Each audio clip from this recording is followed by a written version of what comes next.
안녕하세요. 모터스포츠 이야기를 들려드리는 키미TV입니다. 키미 라이코넨의 2014년에서 2019년까지의 이야기인 4부입니다. 바로 시작하겠습니다. 2013년 9월 11일 라이코넨은 14년부터 2년간 페라리와 복귀 계약을 체결합니다.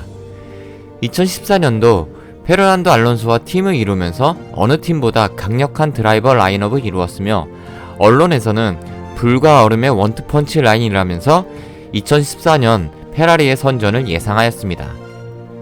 하지만 하이브리드 터보 시대로서 많은 기술 규정 변경이 있던 2014년 시즌 페라리 머신의 경쟁력은 최근 20년간 보여준 모습 중 최악의 모습이었습니다. 시즌 내내 중위권 팀들의 머신 퍼포먼스 수준이었으며 머신 디자인조차도 진공청소기라는 비아냥을 들을 정도로 혹평을 들었습니다. 라이코넨은 2014년 시즌을 드라이버 챔피언십 12위로 마감했고 데뷔 이후 처음으로 시즌 중 단 한 번의 포디움에 오르지 못하였고 팀 동료 페르난도 알론소의 예선과 결승 기록에서 완패하며 커리어 중 최악의 시즌을 보냈습니다. 그리고 2015년 팀을 떠나는 페르난도 알론소를 대신하여 4번의 월드 챔피언 타이틀을 가지고 있는 세바스티안 베텔을 팀메이트로 맞이합니다.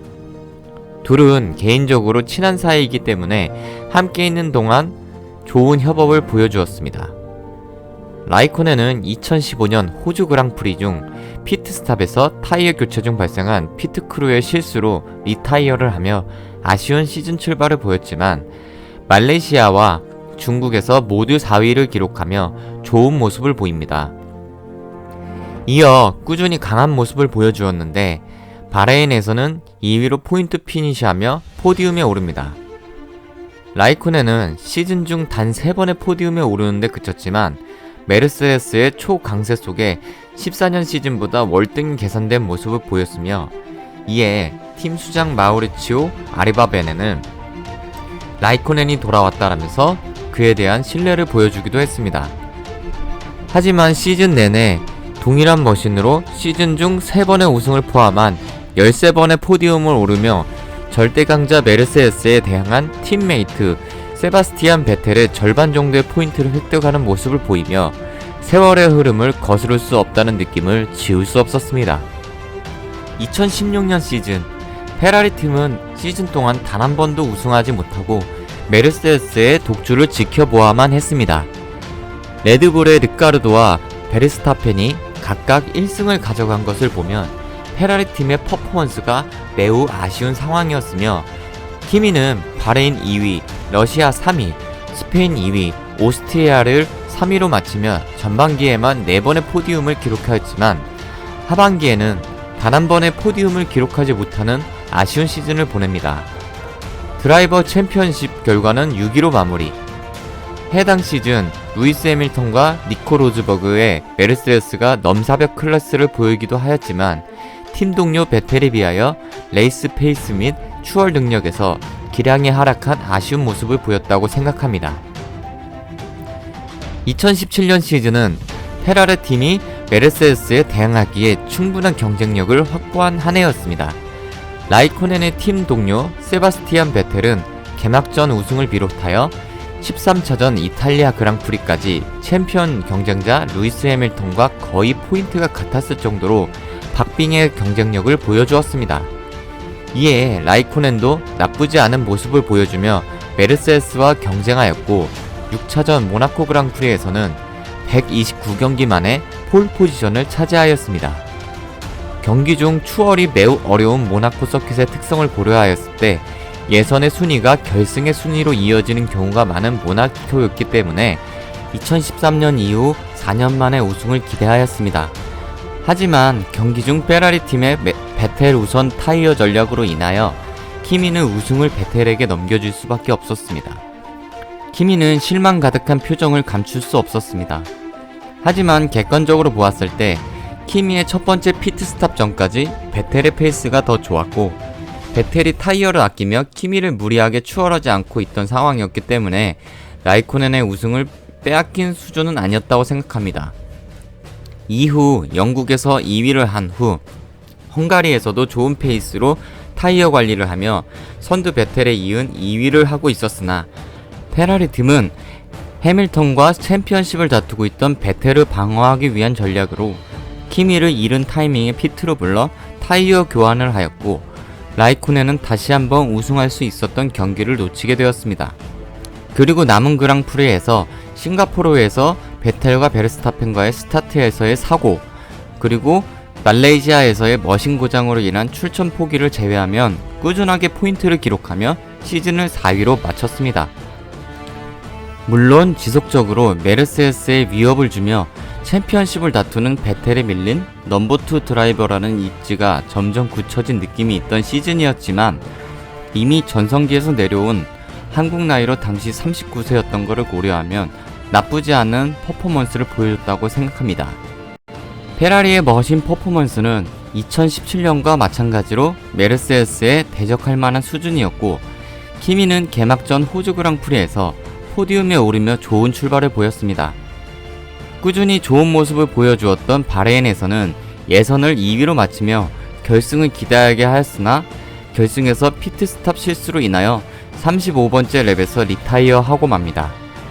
그리고 중국에서 3위, 아제르바이잔에서는 2위로 포디움에 올랐습니다.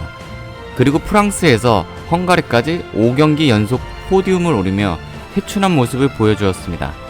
그리고 14차전 몬자에서는 생애 18번째 폴포지션과 몬자에서 역대 최고 빠른 랩을 기록하였습니다만 결승에서 해밀턴에게 8초 차로 밀리며 2위로 마칩니다. 그리고 18차전 미국 그랑프리에서는 키미는 드디어 2013년 호주 그랑프리 이후 113경기 2044일 만에 감격의 우승을 기록합니다. 당시 한국 나이로 40세였던 그는 1994년 나이젤 만셀 이후 최고령 F1 우승이었습니다. 정말 오랜만에 키미는 두 팔을 힘차게 들어올렸으며 한 명의 F1 팬으로서 정말 감격적인 순간이었습니다. 이후 키미는 멕시코와 브라질에서 포디움에 오르며 시즌을 해밀턴, 베텔에 이은 3위로 마칩니다. 2018년 시즌은 키미가 2014년 페라리로 복귀한 후 최고의 퍼포먼스를 보여준 한 해였습니다. 이러한 퍼포먼스가 2017년도에도 보였다면 그리고 조금만 더 좋은 모습으로 중간중간 우승을 한두 번 더 기록하는 모습을 보여주었다면 페라리에서 커리어를 연장할 수 있지 않았을까 하는 아쉬움도 들지만 그의 나이에 최고 레벨의 레이스 카테고리에서 경쟁할 수 있다는 것 자체가 대단하고 놀라운 사실인 것 같습니다. 2019년 키미 라이코넨은 2001년 데뷔했던 구 자우버 알파 로메오 팀으로 이적합니다. 2018년 키미의 페라리에서의 퍼포먼스는 나쁘지 않았지만 수년간 메르세데스를 이기지 못한 페라리 팀에서는 떠오르는 신에 샤를 르클레르를 영입하기 위해 키미를 다른 팀으로 보낼 수밖에 없었습니다. 라이코넨은 하위권의 경쟁력을 지닌 알파 로메오의 머신으로 서머 브레이크 전까지 12번의 그랑프리에서 31점을 기록하는데 같은 기간 그의 팀 동료 안토니오 지오반나치가 단 1포인트만을 획득했던 것을 비교하면 그의 드라이빙 클래스가 아직 죽지 않았음을 분명히 하였습니다. 하지만 서머 브레이크 이후 알파 로메오는 2020년 차량 개발에 올인한 듯 하였고 이에 하반기 업데이트가 매우 빈약하여 7경기 연속 포인트 획득에 실패하였지만 이어 열린 혼전의 브라질 그랑프리에서 4위로 경기를 마치는 대단한 모습을 보여주었습니다. 키미는 F1에 2001년 혜성처럼 등장하여 데뷔 2년차 시즌부터 탑 드라이버 반열에 올라 현재까지 313경기를 치르며 323경기를 치른 바르첼로나에 이어 역대 2위를 기록하고 있으며 내년 시즌 최다 출장 기록 갱신이 매우 유력합니다. 또한 한 번의 챔피언십 타이틀, 21번의 우승, 18번의 폴 포지션을 차지하였으며 103번의 포디움으로 이 부분 역대 5위, 패스티스트 랩 46위로 역대 3위를 기록 중입니다. 현재 알파 로메오 팀이 포디움권의 팀이 아니기 때문에 우승을 노리기는 사실상 힘들지만 이미 키미 라이코넨은 F1 역사에 살아있는 전설입니다. 그리고 그의 이런 위대한 업적과 잘생긴 외모, 그리고 쿨한 성격 등의 스타성을 경비하며 아직까지도 많은 사랑을 받고 있는 드라이버이기도 합니다. 키미 라이코넨이 2020년 얼마나 쿨하고 멋진 레이싱을 할지 기대하면서 키미 라이코넨의 이야기 4부를 여기서 마칩니다.